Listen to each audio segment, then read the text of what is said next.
안녕하세요. 모두 자기만의 행복한 캐릭터를 만들길 바라는 뇌 안의 캐릭터입니다. 오늘은 무기력을 박살내고 실천력을 높이는 방법을 제 경험을 바탕으로 몇 가지 말씀드려 볼까 해요.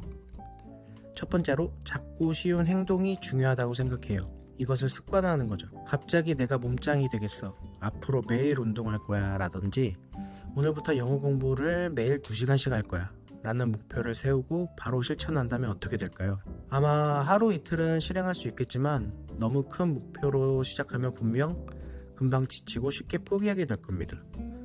제가 바로 그런 사람이었거든요. 저는 작심삼일은 그냥 저의 패시브였어요. 헬스장 6개월 끊고 한 달 동안 5일 나가고 그대로 회원권을 날리고 그리고 또 미라클 모닝을 하겠다고 새벽 5시 기상도 한 이틀 정도 하고 포기하고 다이어트를 한다고 1일 일식도 하루 정도 하고 다음날 바로 폭식, 그리고 영어 공부를 하겠다고 챗 GPT와 같이 영어 대화도 하루 이틀 정도 하고 포기하고 정말 셀 수 없이 실패하고 포기했던 경험이 너무 많아요. 하지만 뭐든지 작고 쉬운 행동을 습관화한다면 분명히 가능하다고 생각해요. 제가 했던 방법은 일단 10분만 해보자 였어요. 제가 운동을 어떻게 시작했냐면 저는 일단 홈트 10분만 해보자, 이 정도는 할 수 있다 라는 생각으로 10분 홈트를 시작하게 되었어요. 처음 하는 운동이어서 10분만 해도 몸이 뻐근하고 힘들었는데 그래도 그 다음날에 10분 정도면 할 수 있을 것 같다라는 생각이 들더라고요.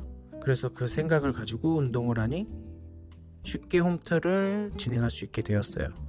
처음부터 홈트를 1시간 넘게 했던 건 아니고 처음에는 10분, 그리고 그 다음에 20분, 그 다음에 30분, 그렇게 홈트를 1시간 정도 할 수 있게 되었고 지금은 결국 헬스장에 주 4, 5회 정도는 꾸준히 가게 되었어요. 그러면서 운동의 재미와 긍정적인 효과를 느끼게 되었죠. 이걸 보면은 처음 10분만 해보자 라는 작고 쉬운 행동을 제가 할 수 있었기 때문에 가능했던 것 같아요.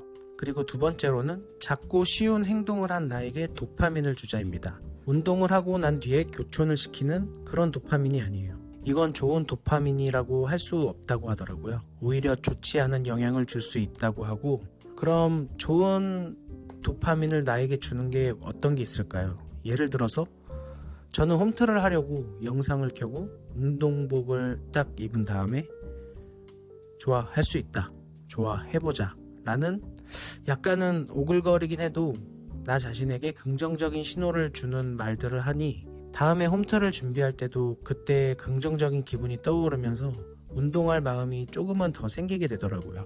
이렇게 즉각적으로 나에게 긍정적인 축하와 도파민을 준다면 이게 습관이 되고 더 큰 일을 할 수 있다고 도와준다고 해요. 여러분도 한번 해보시는 걸 추천해요.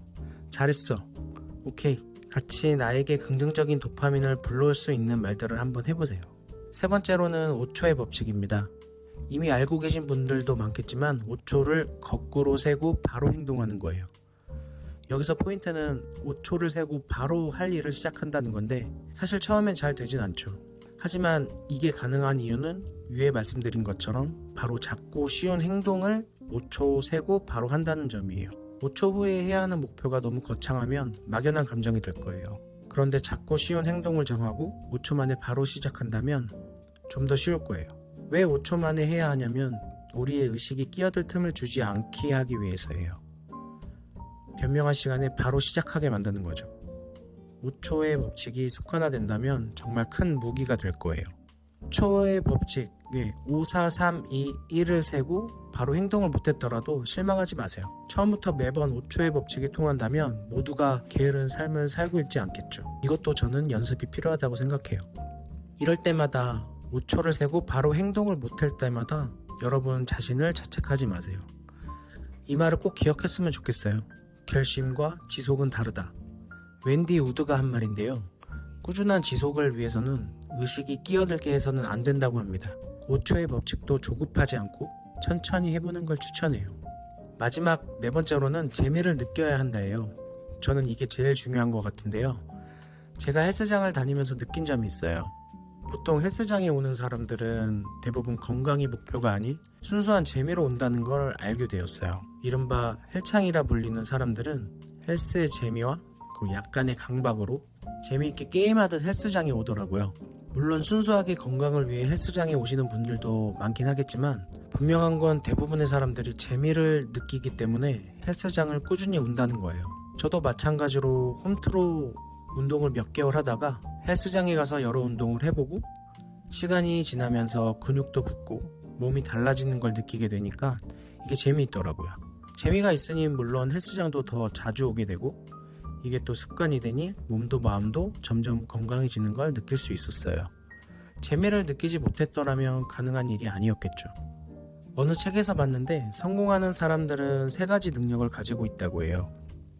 첫 번째로 안 해야 하는 것을 안 하는 능력, 그리고 두 번째로 한다면 하는 능력, 그리고 세 번째로는 환경에 휩쓸리지 않고 판단하는 능력.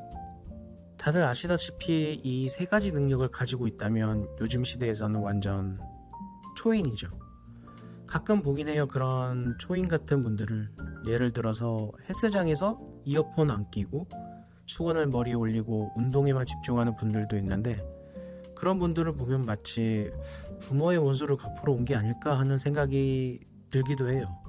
저는 이어폰 없이는 운동을 잘 못하겠는데 그런 분들을 보면은 분명히 자신만의 재미를 찾으면서 운동을 하시는 것 같아요. 그리고 또 지하철에서 핸드폰, 이어폰 없이 책을 보면서 출근을 하시는 직장인분들 정말 대단한 것 같아요. 정리해서 위에 말씀드렸던 4가지의 방법, 작고 쉬운 행동, 긍정적인 도파민, 5초의 법칙, 그리고 마지막으로 재미를 찾고 느끼자. 이것들을 조금씩 하다 보면 분명히 여러분들은 더 이상 큰 의지가 필요 없이 자연스럽게 자신이 원하는 목표를 조금 더 쉽게 할 수 있다고 생각이 들 거예요. 그리고 그런 행동들이 모여서 목표하는 것을 성공해 본 경험이 생기다 보면 그 경험이 또 다른 목표를 이룰 수 있는 자신감을 분명히 심어줄 거예요.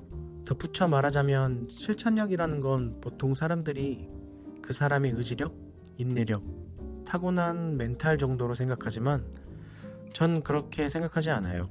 실천력을 높인다는 건 바로 내가 조금이라도 흥미를 가지고 재미있게 그 일을 한다면 조금은 나의 목표에 가까이 다가가지 않을까요? 작은 발걸음이 우리의 인생을 좀 더 행복하게 만들 수 있을 거예요. 저도 할 수 있었습니다. 그러면 여러분도 분명히 할 수 있을 겁니다. 제가 오늘 준비한 얘기는 여기까지입니다. 자기만의 행복한 캐릭터를 만들길 바라는 뇌 안의 캐릭터였습니다. 시청해주셔서 감사합니다.